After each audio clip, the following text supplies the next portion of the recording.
ನಮಸ್ಕಾರ ಗೆಳೆಯರೆ, ಸೆಲ್ಫಿ ಕ್ಲಾಸಸ್ಗೆ ಸ್ವಾಗತ. ನಾನು ನಾಗರಾಜ್. ಬನ್ನಿ ಗೆಳೆಯರೆ, ಇವತ್ತಿನ ಕ್ಲಾಸ್ನ ಸ್ಟಾರ್ಟ್ ಮಾಡೋಣ. ಗೆಳೆಯರೆ, ಇವತ್ತಿನ ಕ್ಲಾಸ್ನ ಸ್ಟಾರ್ಟ್ ಮಾಡೋದಕ್ಕಿಂತ ಮುಂಚೆ ಇನ್ನೂ ಯಾರು ನಮ್ಮ ಚಾನಲ್ನ ಸಬ್ಸ್ಕ್ರೈಬ್ ಮಾಡಿಲ್ಲ, ಲೈಕ್ ಮಾಡಿ, ಶೇರ್ ಮಾಡಿ, ಸಬ್ಸ್ಕ್ರೈಬ್ ಮಾಡೋದನ್ನು ಮರಿಬೇಡಿ. ಬೆಲ್ ಬಟನ್ನ ಒತ್ತಿ ಗೆಳೆಯರೆ, ಯಾಕಂದರೆ ನಾವು ಅಪ್ಲೋಡ್ ಮಾಡುವಂಥ ವಿಡಿಯೋಗಳ ನೋಟಿಫಿಕೇಶನ್ ತಮಗೆ ಬರ್ತಾ ಇರುತ್ತೆ. ಅದೇ ರೀತಿ ಈ ಹಿಂದೆ ಕೂಡ ನಾವು ವಿಡಿಯೋಗಳನ್ನು ಅಪ್ಲೋಡ್ ಮಾಡಿದ್ದೀವಿ. ಅಪ್ಲೋಡ್ ಮಾಡಿರೋ ವಿಡಿಯೋಗಳ ಲಿಂಕ್ಗಳನ್ನು ಕೆಳಗಡೆ ಡಿಸ್ಕ್ರಿಪ್ಷನ್ ಬಾಕ್ಸಲ್ಲಿ ಕೊಟ್ಟಿದ್ದೀನಿ, ನೋಡಿ ಚೆಕ್ ಮಾಡ್ಕೊಳ್ಳಿ. ಬನ್ನಿ ಹಾಗಾದರೆ ಸ್ಟಾರ್ಟ್ ಮಾಡೋಣ. ಗೆಳೆಯರೆ, ಸಾಮಾನ್ಯ ಕನ್ನಡ ಭಾಗ 5. ಈ ಹಿಂದೆ ನಾವು 4 ಭಾಗಗಳನ್ನು ಅಪ್ಲೋಡ್ ಮಾಡಿದ್ದೀವಿ. ಇವಾಗ 5ನೇ ಭಾಗವನ್ನು ನೋಡ್ತಾ ಇದ್ದೀವಿ. ಬನ್ನಿ ಹಾಗಾದರೆ ಸ್ಟಾರ್ಟ್ ಮಾಡೋಣ. ಗೆಳೆಯರೆ, ಪ್ರಶ್ನೆ 1, ತ್ಯಾಗ ಪದದ ತದ್ಭವ ರೂಪವನ್ನು ಕೇಳ್ತಾ ಇದ್ದಾರೆ. ಆಪ್ಷನ್ ಎ ತ್ಯಾಗ, ಆಪ್ಷನ್ ಬಿ ಚೇಗ, ಆಪ್ಷನ್ ಸಿ ತೇಗ, ಆಪ್ಷನ್ ಡಿ ತಯಾಗ. ಗೆಳೆಯರೆ, ಸಾಮಾನ್ಯ ಕನ್ನಡ ಪ್ರಶ್ನೋತ್ತರಗಳನ್ನು ನಾವು ಯಾಕೆ ಮಾಡ್ತಾ ಇದ್ದೀವಿ ಅಂದರೆ KPSC ಮತ್ತು KEAಗಳಲ್ಲಿ ಇತ್ತೀಚಿನ ಕರ್ನಾಟಕ ರಾಜ್ಯದ ಪರೀಕ್ಷೆಗಳಲ್ಲಿ 35 ಅಂಕಗಳ ಸಾಮಾನ್ಯ ಕನ್ನಡವನ್ನು ಕಡ್ಡಾಯವಾಗಿ ಕೇಳ್ತಾ ಇದ್ದಾರೆ. ಸೊ ಆದ್ರಿಂದ ನಾವು ಪ್ರಶ್ನೋತ್ತರಗಳನ್ನು ಮಾಡ್ತಾ ಇದ್ದೀವಿ. ಪ್ರಶ್ನೆ 1ರ ಸರಿಯಾದ ಉತ್ತರವನ್ನು ನೋಡೋಣ ಬನ್ನಿ. ಗೆಳೆಯರೆ, ಪ್ರಶ್ನೆ 1ರ ಸರಿಯಾದ ಉತ್ತರ ಆಪ್ಷನ್ ಎ ತ್ಯಾಗ. ತ್ಯಾಗ ಪದದ ತದ್ಭವ ರೂಪ ಯಾವುದು? ತ್ಯಾಗ. ಓಕೆ. ಪ್ರಶ್ನೆ 2, ಮಾನಿನಿಗೆ ಪ್ಲಸ್ ಇನಿತು ಇದನ್ನು ಕೂಡಿಸಿ ಬರೆದರೆ ಏನಾಗತ್ತೆ ಅಂತ ಕೇಳ್ತಾ ಇದ್ದಾರೆ. ಆಪ್ಷನ್ ಎ ಮಾನಿನಿಗಿನಿತು, ಆಪ್ಷನ್ ಬಿ ಮಾನಿನಿಗೆನಿತು, ಆಪ್ಷನ್ ಸಿ ಮಾನಿನಿ ಗಾನಿತು, ಆಪ್ಷನ್ ಡಿ ಮಾನಿನಿ ಗನಿತು. ಮಾನಿನಿಗೆ ಪ್ಲಸ್ ಇನಿತು ಇದನ್ನು ಕೂಡಿಸಿ ಬರೆದ್ರೆ ಕೆಳಗಿಂದ ಏನಾಗುತ್ತೆ ಅಂತ ಕೇಳ್ತಾ ಇದ್ದಾರೆ. ಪ್ರಶ್ನೆ 2ರ ಸರಿಯಾದ ಉತ್ತರ ಆಪ್ಷನ್ ಎ ಮಾನಿನಿಗಿನಿತು. ಮಾನಿನಿಗೆ ಪ್ಲಸ್ ಇನಿತು, ಮಾನಿನಿಗಿನಿತು. ಓಕೆ. ಪ್ರಶ್ನೆ 3, ರಸ ಪ್ಲಸ್ ಅತಳ ಇದನ್ನು ಕೂಡಿಸಿದರೆ ಆಪ್ಷನ್ ಎ ರಸತಳ, ಆಪ್ಷನ್ ಬಿ ರಸ ಹತಳ, ಆಪ್ಷನ್ ಸಿ ರಸಾತಳ, ಆಪ್ಷನ್ ಡಿ ರಸತಾಳ. ರಸ ಪ್ಲಸ್ ಅತಳ ಇದನ್ನು ಕೂಡಿಸಿದರೆ ಪ್ರಶ್ನೆ 3ರ ಸರಿಯಾದ ಉತ್ತರ ಆಪ್ಷನ್ ಸಿ ರಸಾತಳ.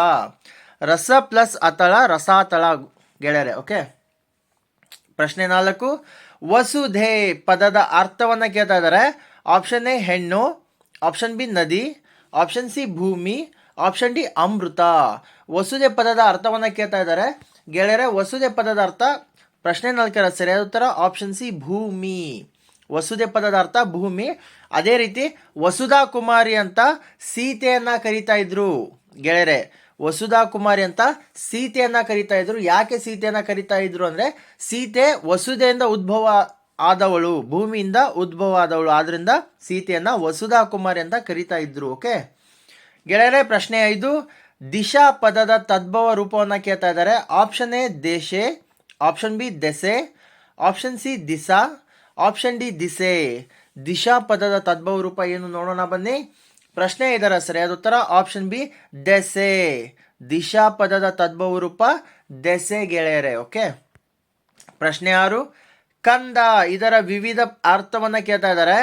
ಆಪ್ಷನ್ ಎ ಮಗು ಅಥವಾ ಶಿಶು, ಆಪ್ಷನ್ ಬಿ ಮಗು ಕೂಸು, ಆಪ್ಷನ್ ಸಿ ಗೆಡ್ಡೆ ಗೆಣಸು, ಆಪ್ಷನ್ ಡಿ ಮಗು ಗೆಡ್ಡೆ. ಗೆಳೆಯರೆ, ತಮಗೊಂದು ಮಾತನ್ನು ಹೇಳಕ್ಕೆ ಇಷ್ಟಪಡ್ತೀನಿ. ಏನಂದರೆ ಕಂದ ಇದರ ವಿವಿಧ ಅರ್ಥಗಳು, ಒಂದು ಶಬ್ದವನ್ನು ಕೊಟ್ಟು ಅದರ ವಿವಿಧ ಅರ್ಥಗಳನ್ನು ಅವ್ರು ಕೇಳ್ತಾ ಇದ್ದಾರೆ. ಇಲ್ಲಿ ಕೆಳಗಡೆ 2 ಅರ್ಥಗಳು ಕೊಟ್ಟಿದ್ದಾರೆ ಅಂದರೆ ತಾವು ಒಂದು ಸ್ವಲ್ಪ ವಿಚಾರ ಮಾಡಿ ಯೋಚನೆ ಮಾಡಿ ಉತ್ತರವನ್ನು ಕೊಡಬೇಕಾಗತ್ತೆ. ಯಾಕಂದರೆ ಡೈರೆಕ್ಟಾಗಿ ಏನಾದ್ರು ಕಂದ ಅಂದ ತಕ್ಷಣ ನೀವೇನು ಮಾಡ್ತೀರಾ, ಆಪ್ಷನ್ ಎ ಮಗು ಮತ್ತು ಶಿಶು ಅಂತ ಆನ್ಸರ್ ಕೊಟ್ಬಿಡ್ತೀರಾ. ಕಂದ ಅಂದ ತಕ್ಷಣ ಮಗು ಅಥವಾ ಶಿಶು ಅಂತ ನೀವು ಉತ್ತರವನ್ನು ಕೊಡ್ತೀರಾ. ಆದರೆ ಆ ಉತ್ತರ ತಪ್ಪಾಗಿರುತ್ತೆ. ಯಾಕಂದರೆ ಪ್ರಶ್ನೆ 6ರ ಸರಿಯಾದ ಉತ್ತರ ಆಪ್ಷನ್ ಡಿ ಮಗು ಅಥವಾ ಗೆಡ್ಡೆ ಗೆಳೆಯರೆ. ಕಂದ ಅಂದರೆ ಮಗು ಅಂತಲೂ ಅರ್ಥ ಆಗತ್ತೆ, ಕಂದ ಅಂದರೆ ಗೆಡ್ಡೆ ಅಂತಲೂ ಅರ್ಥ ಆಗತ್ತೆ. ಯಾಕಂದರೆ ರಾಮಾಯಣ ಕಾಲದಲ್ಲಿ ರಾಮರು ಗೆಡ್ಡೆ ಗೆಣಸುಗಳನ್ನು ತಿಂದು ಬದುಕುತ್ತಿದ್ರು, ಯಾವಾಗ ವನವಾಸ ಕಾಲದಲ್ಲಿ. ಅದೇ ರೀತಿ ಗೆಡ್ಡೆ ಗೆಣಸನ್ನಕ್ಕೆ ಕಂದ ಮೂಲಿಕೆಗಳು ಅಂತ ಕರೀತಾರೆ. ಕಂದ ಮೂಲಿಕೆಗಳ ಆಹಾರವಾಗಿ ಸೇವಿಸ್ತಾ ಇದ್ರು ಅಂತ ನಾವು ಓದ್ತೀವಿ ಗೆಳೆಯರೆ. ಓಕೆ. ಕಂದ ಮೂಲಿಕೆಗಳು ಅಂದರೆ ಕಂದ ಮೂಲಿಕೆ ಅಂದರೆ ಗಡ್ಡೆ ಮೂಲಿಕೆಗಳು, ಗೆಡ್ಡೆ ಗೆಣಸುಗಳು. ಕಂದ ಅಂದರೆ ಮಗು ಅಂತಲೂ ಅರ್ಥ ಆಗತ್ತೆ. ಓಕೆ. ಪ್ರಶ್ನೆ 7, ಅಬಲೆ ಪದದ ವಿರುದ್ಧ ಪದವನ್ನು ಕೇಳ್ತಾ ಇದ್ದಾರೆ. ಆಪ್ಷನ್ ಎ ಸಬಲೆ, ಆಪ್ಷನ್ ಬಿ ದುರ್ಬಲೆ, ಆಪ್ಷನ್ ಸಿ ಬಲೆ, ಆಪ್ಷನ್ ಡಿ ಆಬಲೆ. ಅಬಲೆ ಪದದ ವಿರುದ್ಧ ಪದ ಪ್ರಶ್ನೆ 7ರ ಸರಿಯಾದ ಉತ್ತರ ಆಪ್ಷನ್ ಎ ಸಬಲೆ ಗೆಳೆಯರೆ. ಅಬಲೆ ಪದದ ವಿರುದ್ಧ ಪದ ಸಬಲೆ. ಪ್ರಶ್ನೆ 8, ಅನಾಚಾರ ವಿರುದ್ಧಾರ್ಥಕ ಪದವನ್ನು ಕೇಳ್ತಾ ಇದ್ದಾರೆ. ಆಪ್ಷನ್ ಎ ದುರಾಚಾರ, ಆಪ್ಷನ್ ಬಿ ಆಚಾರ, ಆಪ್ಷನ್ ಸಿ ಆಚಾರ್ಯ, ಆಪ್ಷನ್ ಡಿ ಅನುಚಾರ. ಅನಾಚಾರ ವಿರುದ್ಧಾರ್ಥಕ ಪದವನ್ನು ಕೇಳ್ತಾ ಇದ್ದಾರೆ. ಪ್ರಶ್ನೆ 8ರ ಸರಿಯಾದ ಉತ್ತರ ಆಪ್ಷನ್ ಎ ದುರಾಚಾರ. ಅನಾಚಾರದ ವಿರುದ್ಧಾರ್ಥಕ ಪದ ದುರಾಚಾರ. ಅನಾಚಾರ ಅಂದರೆ ಒಳ್ಳೇದು ಮಾಡೋದು, ದುರಾಚಾರ ಅಂದರೆ ಕೆಟ್ಟದ್ದು ಮಾಡೋದು. ಓಕೆ. ಪ್ರಶ್ನೆ 9 ಬಟ್ಟೆ, ಇದರ ನಾನಾರ್ಥವನ್ನು ಕೇಳ್ತಾ ಇದ್ದಾರೆ. ಆಪ್ಷನ್ ಎ ವಸ್ತ್ರ, ದಾರಿ. ಆಪ್ಷನ್ ಬಿ ಹಾದಿ, ಮಾರ್ಗ. ಆಪ್ಷನ್ ಸಿ ಆದಿ, ಹಾದಿ. ಆಪ್ಷನ್ ಡಿ ಅರಿವೆ, ವಸ್ತ್ರ. ಗೆಳೆಯರೆ, ಬಟ್ಟೆ ಇದರ ನಾನಾರ್ಥವನ್ನು ಕೇಳ್ತಾ ಇದ್ದಾರೆ. ನೀವು ಕೂಡ ನಾನಾರ್ಥವನ್ನು ಕೇಳಿದಾಗ ಒಂದು ನಿಮಿಷವನ್ನು ವಿಚಾರ ಮಾಡಬೇಕು. ಯಾಕಂದರೆ ನೀವು ಬಟ್ಟೆ ಅಂದ ತಕ್ಷಣ ವಸ್ತ್ರ ಅಥವಾ ಅರಿವೆಯನ್ನು ನೀವು ಟಿಕ್ ಮಾಡ್ತೀರಾ, ಆದರೆ ಅಲ್ಲ ಅದು. ಪ್ರಶ್ನೆ 9ರ ಸರಿಯಾದ ಉತ್ತರ ಆಪ್ಷನ್ ಎ ಬಟ್ಟೆಯ ನಾನಾರ್ಥ. ಒಂದು ವಸ್ತ್ರ, ವಸ್ತ್ರ ಅಂದರೆ ಉಟ್ಕೊಳ್ಳೋ ಬಟ್ಟೆ. ಎರಡನೇದ್ದು ಬಟ್ಟೆ ಅಂದರೆ ದಾರಿ ಗೆಳೆಯರೆ. ಓಕೆ, ಬಟ್ಟೆ ಇನ್ನೊಂದು ಅರ್ಥ ದಾರಿ ಆಗತ್ತೆ. ಪ್ರಶ್ನೆ 10 ಹೊಟ್ಟೆಯೂರಿ, ಈ ನುಡಿಗಟ್ಟಿನ ಅರ್ಥವನ್ನು ಕೇಳ್ತಾ ಇದ್ದಾರೆ. ಅವನು ನನ್ನನ್ನು ನೋಡಿ ಹೊಟ್ಟೆ ಉರ್ಕೊಂಡ, ಇದರ ಅರ್ಥವನ್ನು ಕೇಳ್ತಾ ಇದ್ದಾರೆ. ಆಪ್ಷನ್ ಎ ಅಸೂಯೆ, ಆಪ್ಷನ್ ಬಿ ಹೊಟ್ಟೆ ನೋವು, ಆಪ್ಷನ್ ಸಿ ದುಃಖ, ಆಪ್ಷನ್ ಡಿ ಉದರ ಬೇನೆ. ಅವನು ಬೇರೆಯವರ ಏಳಿಗೆಯನ್ನು ನೋಡಿ ಹೊಟ್ಟೆ ಉರ್ಕೊಂಡ. ಹೊಟ್ಟೆ ಉರ್ಕೊಂಡ ಅನ್ನೋದರ ಅರ್ಥವನ್ನು ನೋಡೋಣ ಬನ್ನಿ. ಪ್ರಶ್ನೆ 10ರ ಸರಿಯಾದ ಉತ್ತರ ಆಪ್ಷನ್ ಎ ಅಸೂಯೆ ಗೆಳೆಯರೆ. ಅಸೂಯೆ ಪಡೋದು, ಬೇರೆಯವರ ಏಳಿಗೆಯನ್ನು ನೋಡಿ ಅಸೂಯೆ ಪಡೋದು. ಓಕೆ.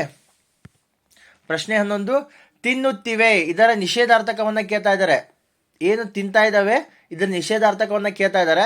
ಆಪ್ಷನ್ ಎ ತಿನ್ನುತ್ತೇವೆ, ಆಪ್ಷನ್ ಬಿ ಮೆಲ್ಲುತ್ತೇವೆ, ಆಪ್ಷನ್ ಸಿ ಅಗಿಯುತ್ತೇವೆ, ಆಪ್ಷನ್ ಡಿ ತಿನ್ನವು. ಪ್ರಶ್ನೆ 11ರ ಸರಿಯಾದ ಉತ್ತರ ಆಪ್ಷನ್ ಡಿ ತಿನ್ನವು ಗೆಳೆಯರೆ. ತಿಂತಾ ಇದ್ದಾವೆ ಅಂದರೆ ಅದರ ನಿಷೇಧಾರ್ಥಕವನ್ನು ಕೇಳಿದಾಗ ಅದರ ನಿಷೇಧಾರ್ಥಕ, ನಿಷೇಧ ಮಾಡೋದು ಅಂದರೆ ತಿನ್ನವು, ತಿನ್ನಲ್ಲ, ತಿನ್ನವು, ಇವು ನಿಷೇಧಾರ್ಥಕ. ಓಕೆ, ನಿಷೇಧ ಅಂದರೆ ಮಾಡಲ್ಲ ಅಂತ ಅರ್ಥ. ಓಕೆ.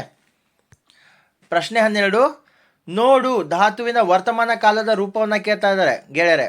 ಭೂತ, ವರ್ತಮಾನ, ಭವಿಷ್ಯ. ಓಕೆ, ಭೂತ ಆಗಿ ಹೋಗಿರೋದು, ವರ್ತಮಾನ ನಡೀತಾ ಇರೋದು, ಭವಿಷ್ಯ ಆಗ್ಬೇಕಾಗಿರೋದು. ಓಕೆ, ಅದೇ ರೀತಿ ನೋಡು ಧಾತುವಿನ ವರ್ತಮಾನ ಕಾಲದ ರೂಪ ಅಂದರೆ ಈಗ ಆಗ್ತಾ ಇರೋದನ್ನು ಕೇಳ್ತಾ ಇದ್ದಾರೆ. ಆಪ್ಷನ್ ಎ ನೋಡುವುದಿಲ್ಲ, ಆಪ್ಷನ್ ಬಿ ನೋಡುತ್ತಿಲ್ಲ, ಆಪ್ಷನ್ ಸಿ ನೋಡುವುದೇ ಇಲ್ಲ, ಆಪ್ಷನ್ ಡಿ ನೋಡದಿರು.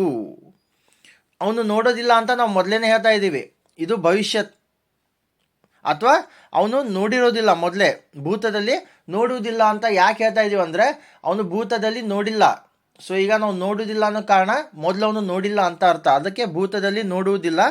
ಅಥವಾ ನೋಡುತ್ತಿಲ್ಲ ಅನ್ನೋದು ವರ್ತಮಾನ ಬರುತ್ತೆ, ನೋಡುವುದೇ ಇಲ್ಲ ಅನ್ನೋದು ಯಾವುದು ಭೂತದಲ್ಲಿ ಬರುತ್ತೆ, ಭವಿಷ್ಯತ್ ಕಾಲದಲ್ಲಿ ಬರುತ್ತೆ. ಓಕೆ, ನೋಡದಿರೋ ಅನ್ನೋದು ನಿಷೇಧಾರ್ಥಕ. ಓಕೆ.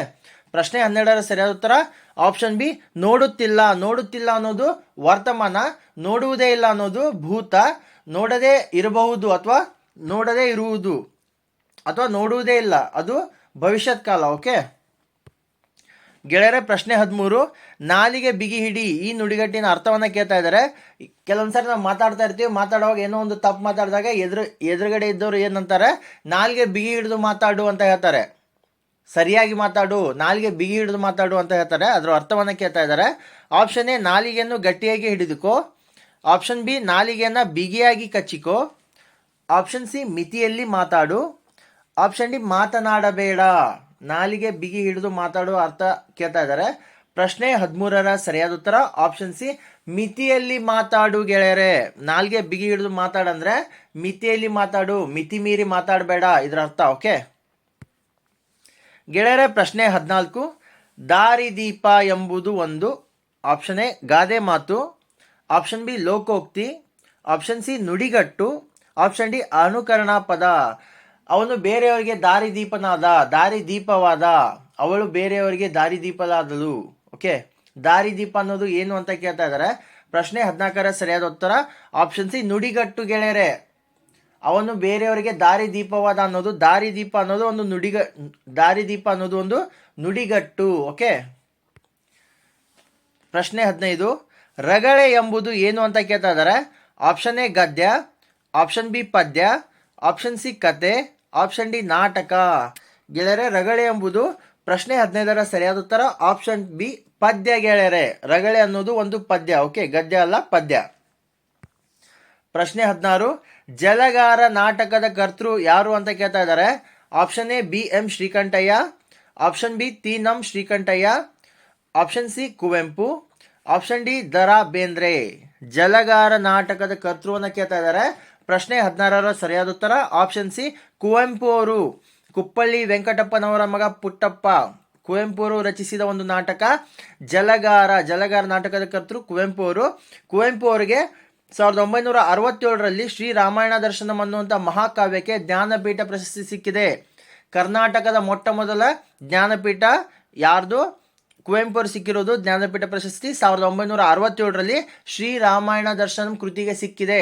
ಅದೇ ರೀತಿ ಇಡೀ ಭಾರತದಲ್ಲಿ 3ನೇ ಪ್ರಶಸ್ತಿ ಸಿಕ್ಕಿರೋದು ಜ್ಞಾನಪೀಠ ಪ್ರಶಸ್ತಿ ನಮ್ಮ ಕುವೆಂಪು ಅವರಿಗೆ. ಓಕೆ ಗೆಳೆಯರೆ, ಪ್ರಶ್ನೆ 17 ಹಚ್ಚೇವು ಕನ್ನಡದ ದೀಪ ಈ ಪದ್ಯ ಬರೆದವರು ಯಾರು ಅಂತ ಕೇಳ್ತಾ ಇದ್ದಾರೆ. Option A Channaveera Kanavi, option B D S. Karki, option C Simpi Linganna, option D M Kalburgi. ಹಚ್ಚೇವು ಕನ್ನಡದ ದೀಪ ಈ ಪದ್ಯ ಬರೆದವರು ಯಾರು ಅಂತ ಕೇಳ್ತಾ ಇದ್ದಾರೆ. ಪ್ರಶ್ನೆ 17ರ ಸರಿಯಾದ ಉತ್ತರ ಆಪ್ಷನ್ ಬಿ ಡಿ.ಎಸ್. ಕರ್ಕಿ ಅವರು ಬರೆದಿರೋದು ಹಚ್ಚೇವು ಕನ್ನಡದ ದೀಪ. ಗೆಳೆಯರೆ, ಹಚ್ಚೇವು ಕನ್ನಡದ ದೀಪ ಎಂಬ ಪ್ರಸಿದ್ಧ ಗೀತೆಯನ್ನು ರಚಿಸಿದ ದುಂಡಪ್ಪ ಸಿದ್ದಪ್ಪ ಕರ್ಕಿ ಅವರು ನವೆಂಬರ್ 15, 1907ರಲ್ಲಿ ಜನನ ಆಗತ್ತೆ. ಜನವರಿ 16, 1984ರಂದು ಮರಣವನ್ನು ಹೊಂತಾರೆ. ಕನ್ನಡದ ನವೋದಯ ಕಾಲದ ಪ್ರಮುಖ ಕವಿಗಳಲ್ಲಿ ಒಬ್ಬರೆನಿಸಿದ್ದಾರೆ. ಯಾರು? ಡಿ.ಎಸ್. ಕರ್ಕಿ ಅವರು. ಡಿ.ಎಸ್. ಕರ್ಕಿ ಅಂದರೆ ದುಂಡಪ್ಪ ಸಿದ್ದಪ್ಪ ಕರ್ಕಿ ಅವರು.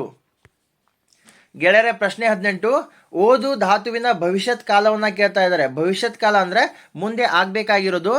ಆಪ್ಷನ್ ಎ ಓದುವನು, ಆಪ್ಷನ್ ಬಿ ಓದಬಾರದು, ಆಪ್ಷನ್ ಸಿ ಓದುತ್ತಿದ್ದಾನೆ, ಆಪ್ಷನ್ ಡಿ ಓದಿದ್ದಾನೆ. ಗೆಳೆಯರೆ, ಇಲ್ಲಿ ಓದಿದ್ದಾನೆ ಅನ್ನೋದು ಭೂತಕಾಲ, ಓದುತ್ತಿದ್ದಾನೆ ಅನ್ನೋದು ವರ್ತಮಾನ ಕಾಲ. ಸೊ ಓದುವನು ಓದಬಾರದು ಇದರಲ್ಲಿ ಎರಡರಲ್ಲಿ ಒಂದು ಭವಿಷ್ಯತ್ ಕಾಲ ಇದೆ. ನೋಡೋಣ ಬನ್ನಿ ಗೆಳೆಯರೆ. ಪ್ರಶ್ನೆ 18ರ ಸರಿಯಾದ ಉತ್ತರ ಆಪ್ಷನ್ ಎ ಓದುವನು.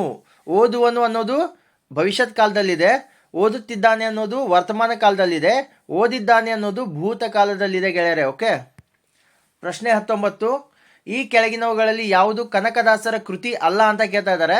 Option A Haribhakta Sara, option B Nalacharitre, option C ಗದುಗಿನ ಭಾರತ, ಆಪ್ಷನ್ ಡಿ ರಾಮಧಾನ್ಯ ಚರಿತೆ. ಗೆಳೆಯರೆ, ಪ್ರಶ್ನೆ 19ರ ಸರಿಯಾದ ಉತ್ತರ ಆಪ್ಷನ್ ಸಿ ಗದುಗಿನ ಭಾರತ ಕನಕದಾಸರ ಕೃತಿಯಲ್ಲ, ಗದಗಿನ ನಾರಾಯಣಪ್ಪನ ಕೃತಿ ಗದುಗಿನ ಭಾರತ. ಓಕೆ. ಕನಕದಾಸರ ಕೃತಿಗಳು ಯಾವ್ದ್ಯಾವ್ದು ಅಂದರೆ, ಒಂದು ಹರಿಭಕ್ತ ಸಾರ, ಎರಡನೇದ್ದು ನಳಚರಿತ್ರೆ, ಮೂರನೇದ್ದು ರಾಮಧಾನ್ಯ ಚರಿತ್ರೆ. ಓಕೆ ಗೆಳೆಯರೆ, ಇವತ್ತಿನ ನಮ್ಮ ಈ ಕ್ಲಾಸ್ನ ಅಂತಿಮ ಮತ್ತು ಕೊನೆಯ ಪ್ರಶ್ನೆ 20 ಷಟ್ಪದಿ ಬ್ರಹ್ಮ ಅಂತ ಯಾರನ್ನ ಕರೀತಾರೆ ಅಂತ ಕೇಳ್ತಾ ಇದ್ದಾರೆ. Option A Harihara, option B Basavanna, option C ಪುರಂದರದಾಸರು, ಆಪ್ಷನ್ ಡಿ ರಾಘವಾಂಕ. ಗೆಳೆಯರೆ, ಈ ಪ್ರಶ್ನೆಯನ್ನ ಸ್ಪರ್ಧಾತ್ಮಕ ಪರೀಕ್ಷೆಗಳಲ್ಲಿ ಕೇಳಿದ್ದಾರೆ.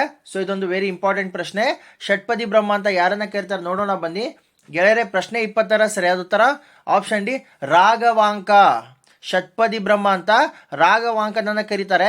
ಯಾಕೆ ಕರೀತಾರೆ ಅಂದರೆ, ರಾಘವಾಂಕನ ಹರಿಶ್ಚಂದ್ರ ಮಹಾಕಾವ್ಯ ವಾರ್ಧಕ ಷಟ್ಪದಿಯಲ್ಲಿ ರಚಿತವಾಗಿದೆ.